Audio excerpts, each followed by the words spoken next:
Hebron Ministries. ஹல்லேலூயா. போன வாரம் என்ன செய்தி கொடுத்தேன்? பலிபீடத்தின் பங்குதாரர்கள், ஆரோனின் குமாரர், கோகாத்தின் குமாரர், கெர்ஷோனின் குமாரர், மெராரியின் குமாரர். ஆண்டவர் தேவன் பரிசுத்த ஆவியானவர் ஒவ்வொரு நாளும் கர்த்தர் புதிய புதிய காரியங்கள் என்ன பண்ணுறாரு? தேவன் நமக்கு கற்றுக் கொடுக்கிறார். கற்றுக்கொடும் ஆண்டவரை நான் கற்றுக்கொள்கிறேன். இவன் சொல்கிறான், சாமுவேல், அவர் வந்து உன்னை கூப்பிட்டா என்ன சொல்லு? சொல்லும்படியே இதோ இருக்கிறேன், இதோ இருக்கிறேன். ஆண்டவர் உன்னை கூப்பிடும்போது சாமுவேலே சாமுவேல் கூட என்ன சொல்லும்?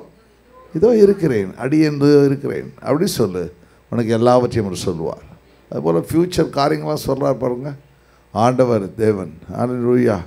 அது எப்படி பாஸ்டர் என்ன கூப்பிட்டா தானே நான் சொல்ல முடியும்? என்னை கூப்பிடவே இல்லையே.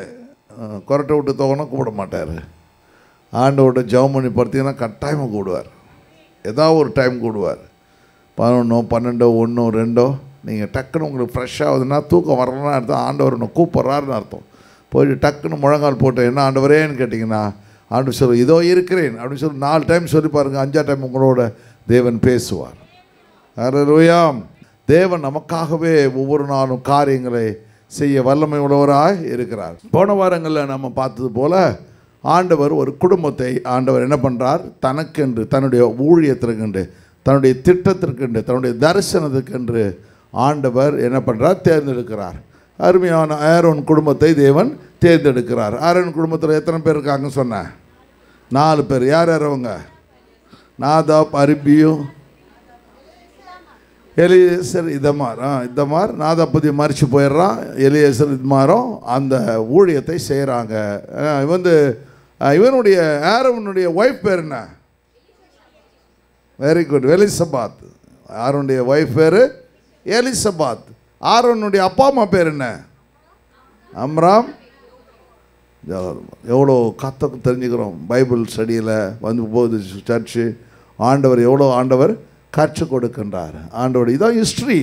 அந்த ஹிஸ்ட்ரியோடைய மிக முக்கியமான ஆட்களை கர்த்தர் நமக்கு. 2வது பார்த்தோம் கோகாத் புத்திரர்கள் இல்லையா? கோகாத்தியர் அப்படி பார்த்தோம். அவங்களுக்கு 4 பிள்ளைங்க இருக்காங்க. அதில் ஒரு பிள்ளை ஹெப்ரோன்னு பார்த்தோம். போன வாரங்களில் பார்த்தோம்னா அதில் ஒரு பிள்ளை யார்? ஹெப்ரோனைட்னு பார்த்தோம். ஆண்டவர் தேவன் காலேபுக்கு அந்த ஹெப்ரோனை கர்த்தர் கொடுக்கிறார். அரக்கர்கள் வாழும் இடம் பேர் ஹெப்ரோன். நீங்கள்லாம் ஆவிக்குரிய அரக்கர்கள்னு ஒரு தடவை சொன்னேன். நீங்கள் யாரும் பல்லு பார்த்தா தெரியும் அவங்க அரக்கர்களாக இருக்கலாம் இல்லையான்னு. அதனால் பல்லு நீட்டாக இருக்கணும், பெருசாக இருந்தாலும் இல்லை. ஆண்டவர் பல்லு நீட்டாக இருந்த அரக்கர்கள். ஆண்டவர் நீங்கள் போய் நைட்டு பாருங்கள் உங்கள் பல்லு எப்படி இருக்குன்னு. அதனால் அரக்கர்கள்னா ஆவிக்குரிய அரக்கர்கள். தேவன் அதாவது உங்களை வந்து மேற்கொள்ள முடியாதுன்னு அர்த்தம். அந்த கடினமான இடம் சொல்கிற மாதிரி அது மேற்கொள்ள 80 வயசில் காலேபை மேற்கொண்டு விடுகிறான். அப்போ தேவன் ஆவியானவர் உங்களை ஆசீர்வாதமாக வச்சுருக்காருன்னு பார்த்தோம். 2வது. 3வது காரியம் இன்றைக்கி பார்க்க போகிற காரியம் சன்ஸ் ஆஃப் கர்ஷோன் என்ற ஒரு அருமையான குடும்பத்தை அவர் தேர்ந்தெடுக்கிறார். அந்த குடும்பத்தை தேர்ந்தெடுத்து அந்த குடும்பத்துக்கு ஆண்டவர் என்ன செய்கிறாரு? ரெஸ்பான்சிபிலிட்டி, பொறுப்புகளை தருகிறார். கொஞ்சம் நல்லா ஹிஸ்ட்ரி நான் காலையில் சொன்னேன். நீங்கள் மறுபடியும் ஈவினிங் வரவங்களுக்கு நான் சொல்கிறேன். என்னென்னா ஆண்டவர் 430 வருஷங்கள் இஸ்ரவேல் புத்திரர்கள் எகிப்தில் என்னவாக இருந்தாங்க? ஸ்லேவ்ஸாக, அடிமையாக இருந்தாங்க.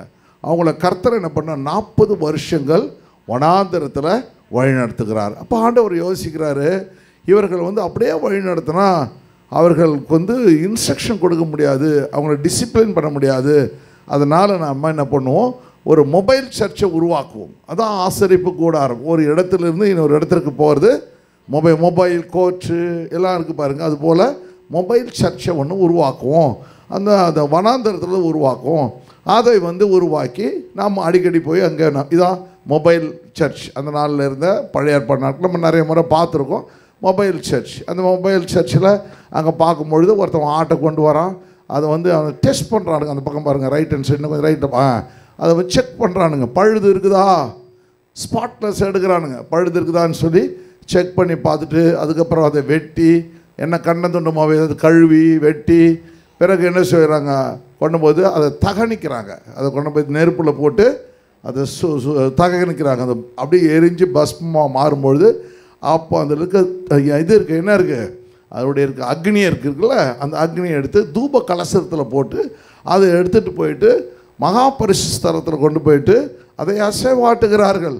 அப்போது ஆண்டவர் அது பாருங்க, அந்த அந்த மகா பரிசுத்தம் பண்ணோன்னா அந்த வாசனை புகை வந்து மேலே எழும்புது, தேவன் அதை உணர்கிறார். அப்போ அந்த நாட்களில் அதனுடைய பாவங்களுக்காக அவர்கள் அதை செய்கிறாங்க. ஆனால் புதிய ஏற்பாட்டில் இயேசு என்ன பண்ணுறாரு, தன்னையே பலியாய் கொடுத்து விடுகிறார். ஹல்லேலூயா. பழைய ஏற்பாட்டு நாட்களில் ஆசாரியன் மாத்திரம்தான் என்ன பண்ண முடியும், வந்து போயிட்டு ஆண்டவர்கிட்ட போய் ஜெபிக்க முடியும், ஆண்டவர்கிட்ட பேச முடியும், மற்றவர்களுக்கு அனுமதி இல்லை. ஆனால் புதிய ஏற்பாட்டில் இயேசு நம்முடைய பாவங்களெல்லாம் அங்கே ஆடு மாடுகளுக்கு வெட்டுறாங்க, இங்கே இயேசு தன் பலியாய் மாறினதுனால ஆண்டவர் என்ன பண்ணார், திரைச்சீலை இரண்டாக கிழித்து மேலிருந்து கிழிச்சு யாருக்கும் உரிமை இருக்குது, எல்லோரும் இயேசுவை தொழுது கொள்கலாம், எல்லாரும் மகா பரிசுத்தலத்துக்கு வரலாம் என்ற ஒரு பெரிய திட்டத்தை கர்த்தர் செய்து விடுகிறார். ஹல்லேலூயா. நீங்கள் எல்லாரும் கர்த்தருடைய பார்வையில் விலையேறப்பட்டவர்கள். ஆண்டுடைய பார்வையில் எல்லாரும் மனவாட்டி தான், எல்லாரும் மனவாட்டி. இங்கே பார்த்தீங்களா, அந்த லெஸ்பியன்ஸ்லாம் என்ன பண்ணுறாங்க, ஒரு பெரிய கூட்டத்தை போட்டு போகிறாங்க. அங்கே போயிட்டு ஒரு கூட்டம், ஒரு பிள்ளைங்க அப்படியே பிடிச்சிட்டு பிளக்கார்டு பிடிச்சிட்டு இயேசு நல்லவர் சொல்லிட்டு இருக்கிறாங்க. எவ்வளோ பயங்கரமான காரியங்கள் நடந்து கொண்டு கடைசி நாட்கள் நம்ம வாழ்ந்து கொண்டு இருக்கிறோம். ஆண்டவர் நாளைக்கு வந்தால் நம்ம பரலோகம் போவோமா, நாளைக்கு திடீர்னு பூமி அதிர்ச்சி வந்தால் நாம் பரலோகம் போவோமா, நரகத்துக்கு போவோமா, திடீர்னு குண்டு போட்டானா, ஈரான்காரன் திடீர்னு இந்தியா மேலே குண்டு போட்டால் நம்ம எங்கே போவோம், அடுத்த நிமிஷம் என்ன நடக்கும் தெரியாது. அதனால் எப்போவுமே இயேசுவோடு கூட இருக்கிற அனுபவம் கர்த்தர் நமக்கு கொடுத்த அனுபவம். ஹல்லேலூயா, ஹல்லேலூயா.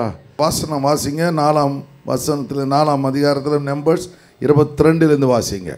கெர்சோன் புத்திரருடைய பிதாக்களின் வீட்டு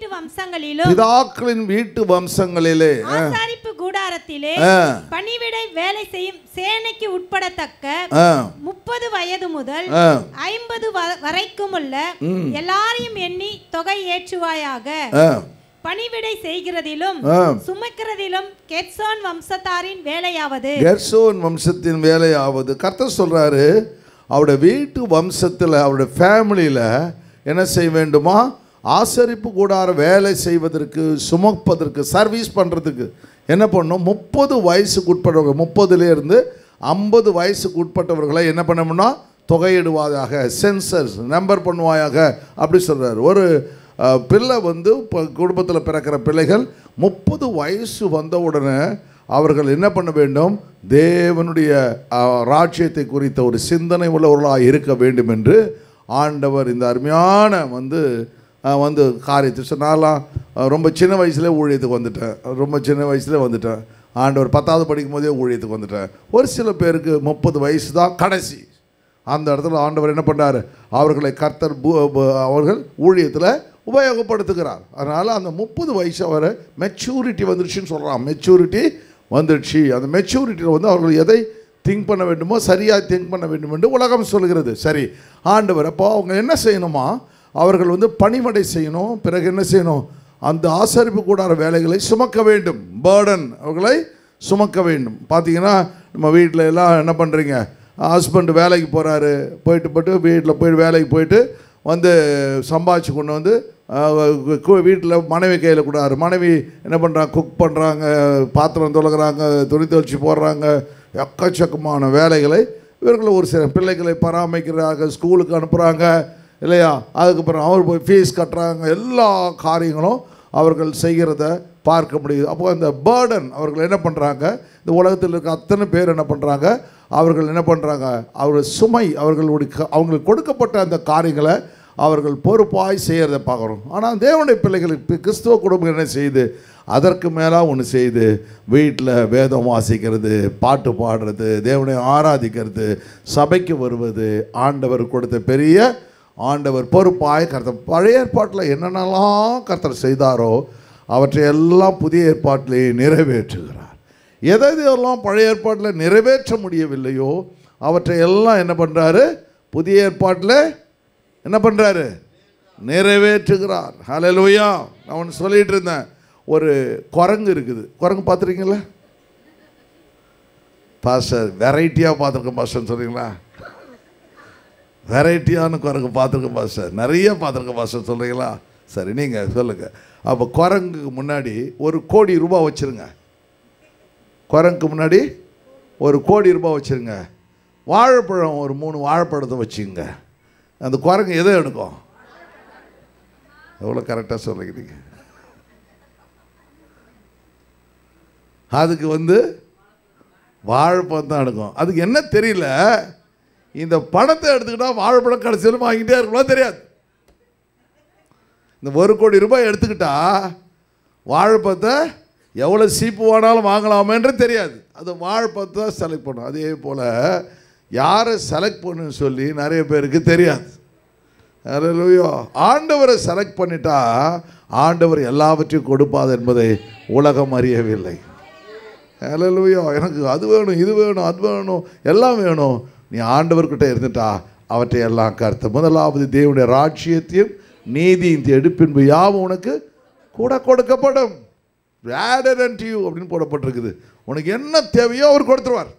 நான் அப்படி தான் பெற்றுக்கொண்டேன். 0லேருந்து அடுத்த லெவலுக்கு கர்த்தர் கொண்டு வந்த காரணம், அவருக்கு அதிகமாக கனத்தை கொடுக்கும்பொழுது கர்த்தர் தேவன் கனப்படுத்தினார். சொல்லுங்கள், நான் கடவுளுக்கு கனத்தை கொடுப்பேன், கர்த்தர் என்னை கனப்படுத்துவார், என் குடும்பத்தை கனப்படுத்துவார், என்னை உயர்ந்த நிலையில் வைப்பார். அல்லேலூயா. உன்னை உங்கள் கைவிடவே மாட்டார். நம்ம சர்ச்சில் ஒருத்தவர் க்ரோசரி ஷாப்பில் இருக்கிறாரு. அவர் தான் இன்சார்ஜ், பார்த்துக்கிறாரு. அவருடைய முதலாளி என்ன பண்ணுறாரு, நீ ஊருக்கு போறியா, எவ்வளோ வேணாலும் பணம் எடுத்துகிட்டு போன்னு சொல்கிறாரு. அந்த முதலாளியில் சொல்கிறாரு, பணம் எடுத்துக்கிட்டு போக சொல்ல. அவரே பணம் எடுத்துக்கிட்டு நான் இவ்வளோ எடுத்துக்கிட்டேயான்னு சொல்கிறார். அப்போது அந்த முதலாளி அவர் மேலே எவ்வளோ நம்பிக்கை, அந்த நம்பிக்கை வைக்கிற அளவுக்கு இந்த மனுஷன் எவ்வளோ உண்மையாக இருப்பார். அவர் யார்? எப்ரோனைட். அவர் யார்? எப்ரோனைட். அவர் சொல்கிறார், ஐயா நான் எவ்வளோ பணம் வேணாலும் அந்த கல்லாப்பெட்டியில் எடுத்துக்கலாம். முதலாளி கேட்க மாட்டார், உனக்கு எவ்வளோ வேணுமோ எடுத்துகிட்டு போயேன்ப்பா அப்படின்னு சொல்கிறாரு. அப்படி அந்த அளவுக்கு கர்த்தர் என்ன பண்ணுறார், கனப்படுத்தி வச்சுக்கிறார். ஆண்டவர் நம்மை நேசிக்கிறார். அப்போ 30 வயசு அவர்கள் என்ன செய்ய வேண்டும்னா, பணிவடை செய்வதற்கும் பிறகு என்ன செய்ய வேண்டுமா, சுமக்கிறதற்கும் 2 காரியங்களுக்காக. அப்போ பணிவடை செய்ய வேண்டும், 2வது என்ன செய்ய வேண்டும், அந்த பேர்டனை சுமக்க வேண்டும். ஒரு குடும்ப தலைவர் என்ன பண்ணுறான், குடும்ப பேர்டனை தீர்க்க வேண்டும். எல்லார்ட்டையும் போய் காசு கேட்டுன்னு இருக்கக்கூடாது. எல்லாருக்கிட்டையும் இப்போ ஃபேஷன் என்னென்னா குடிக்கிறதுக்கு வேறு காசு கேட்குறாரு. இவருக்கு தான் ஒய்ஃபு சாப்பாடு போடுறது, அது பக்கத்துலையா ட்ரிங்க் பண்ணுறதுக்கு கொடுன்னு கேட்குறாரு ஒய்ஃபை. அது அந்த அளவுக்கு ரொம்ப மோசமாக போய் கொண்டிருக்கிறது. நாம் என்ன பண்ணோம், கர்த்தர் தேவன் நம்மை ஆண்டவர் எதற்காக ஏற்படுத்த அழைத்தார், நாம் பணிமடை செய்வதற்கும் ஆண்டவர் சுமக்கிறதற்கும் தேவன் நம்மை ஏற்படுத்தார். இதில் 6 காரியங்களை கெர்ஷோன் புத்தருக்கு அவர் காமிக்கிறார்.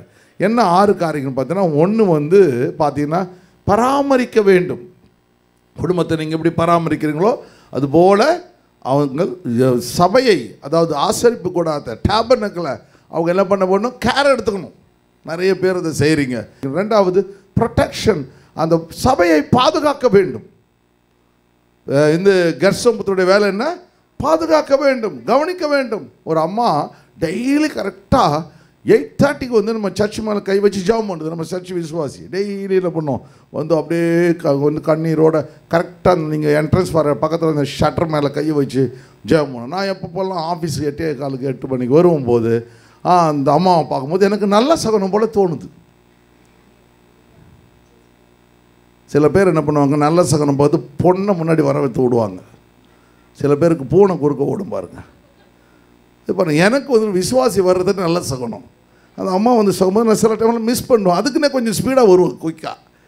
அவங்க கொஞ்சம் நேரம் என்ஜாய் பண்ணி பாரு. இன்னொரு ஐயா என்ன பண்ணுவார், அந்த கடை முன்னாடி இருக்குல்ல, அந்த கடை முன்னாடி கையை வச்சு ஆண்டவர், அவர் நம்ம சர்ச்சுக்கு வர்றதில்ல, சர்ச்சு விசுவாசுடைய அப்பா, அவர் என்ன பண்ணுவார், அப்படியே ஆண்டவர் இந்த சபையாசம் முன்னாடி வந்துக்கிட்டு இருந்தார், நடுவில் வரலை. அப்புறம் ஆனால் என்னை பார்த்துட்டு அப்படி ப்ரைஸ்லாம் சொல்லிட்டு போயிடுவார். அப்படியே சர்ச்சுக்காக, நம்ம சர்ச்சுக்காக ஜெபிக்கிறோம். அதே மாதிரி லேக் ஏரியா சர்ச்சில் நிறைய பேர் என்ன பண்ணுறாங்க, இன்னும் ஜெபிச்சுக்கிட்டு இருக்கிறாங்க. இன்னும் போயிட்டு அவங்க போயிட்டு கரங்களை வச்சு, நான் ஒருத்தரை கூப்பிட்டுட்டு போகிறேன். அங்கே போன உடனே அவர்கள் அவர் பார்த்துட்டு அப்படியே அசந்து போயிட்டார். அவர் நின்று ஜெபிச்சிட்டு இருக்கிறாங்க. ஆண்டவர் தேவன் என்ன பண்ணார்? ப்ரொடெக்ஷன், அந்த சபையினுடைய பாதுகாப்பிற்காக இந்த சபை நல்லா இருக்க வேண்டும் என்ற ஒரு உள்ளம் அவர்களுக்கு தேவன் கொடுத்திருக்கிறார். மூணாவது வந்து டிரான்ஸ்போர்ட்டேஷன். அது இந்த மொபைல் சர்ச் என்ன பண்ணுவாங்க, இந்த எல்லாவற்றையும் என்னென்ன எடுத்துகிட்டு போகிறாங்கன்னு போய் படிக்க போகிறோம். அந்த டிரான்ஸ்போர்ட்டேஷன் எல்லாவற்றையும் டிரான்ஸ்போர்ட் பண்ணணும். அங்கே இருக்க துணிகள், அந்த கார்டன்ஸு, அது இது எல்லாம் எடுத்துகிட்டு போகணும். அங்கே போயிட்டு என்ன சொல்லக்கூடாது, நான் மறந்துட்டு வந்துட்டேன், இது ஆணியை மறந்துட்டேன், சுத்தியை மறந்துட்டேன் அப்படின்னு சொல்லக்கூடாது. அந்த என்ன பண்ணணும், அந்த இடங்கள்லாம் கரெக்டாக எல்லாத்தையும் பர்ஃபெக்டாக செக், டபுள் செக் பண்ணணும். இதெல்லாம் ஆர்வனுக்கு அது அவங்க செஞ்சு முடிச்சோம் ஆர்வன் கவனிக்க வேண்டும். அவர்கள் வந்து 30 வயசுக்குள்ளே இருக்கணும், 30 இயர்ஸ்க்குள்ளே இருக்கணும் அப்படின்னு சொல்கிறாரு. அப்புறம் அதுதான் இயேசு, நான் போன வாரங்களை பார்த்து இயேசு 30 வயசு, இதெல்லாம் ஓல்ட் டெஸ்ட்மென்ட்ல என்ன இருக்கோ அப்படியே நியூ டெஸ்ட்மென்ட்ல ஃபாலோ ஆகுது. இயேசு 30 வயசுக்குள்ள ஊழியத்திற்கு வருகிறார். இதுதான் அந்த திட்டம். அந்த ஊழியத்துக்கு வருகிறவர்கள் 30 வயசுக்குள்ள ஆயிருக்க வேண்டும். இதெல்லாம் நடக்குது. யோசேப்பு 30 வயசில் பிரைம் மினிஸ்டர் ஆகுறான். 30 வயசில் டேவிட் என்ன பண்ணுறான், வந்து ராஜாவாய் மாறுகிறான். 30 இயர்ஸ் ரொம்ப இம்பார்ட்டன்ட் இயர், அது விட்டுவிடக்கூடாது. பி சீரியஸ்ன்னு சொல்கிறார் ஆண்டவர். அப்போது என்ன 30 வயசுக்கு மேலே ஆண்டவர் கற்திட்டங்களை கொடுக்கின்றார். ரெண்டாவது அவர்கள் சுமக்கிறார்கள். நான் காலையில் சொல்லிட்டு நான் எங்கேயாவது கூட்டத்துக்கு போகும்பொழுது என் சூட்கேஸ் பைபிள் எடுத்துகிட்டு போது கூட வர ஆள் சும்மா இருக்க மாட்டேன். நான் தான் அது ஒரு பைபிள் எடுத்துகிட்டு போனால் விடமாட்டேன். இல்லை நான் தூக்கிட்டு வரேன், நான் தூக்கிட்டு வரேன், நான் திரும்பி பார்த்துன்னு வரணும், திரும்பி. அப்புறம் என்ன பண்ணுறாங்க, போகும்போது கரெக்டாக கொண்டு வச்சுருவாங்க. வரும்பொழுது என்ன பண்ணுவாங்க, கையில் சில டைம் மறந்து எடுத்துகிட்டு போயிடுவாங்க. அது பெரிய பிரச்சனையாக முடிஞ்சிடுது. நான் வந்தவொடனே பார்த்தா போன வாரத்தில் இப்படி ஒரு வாரத்தில் ஒரு பைபிள் போச்சு.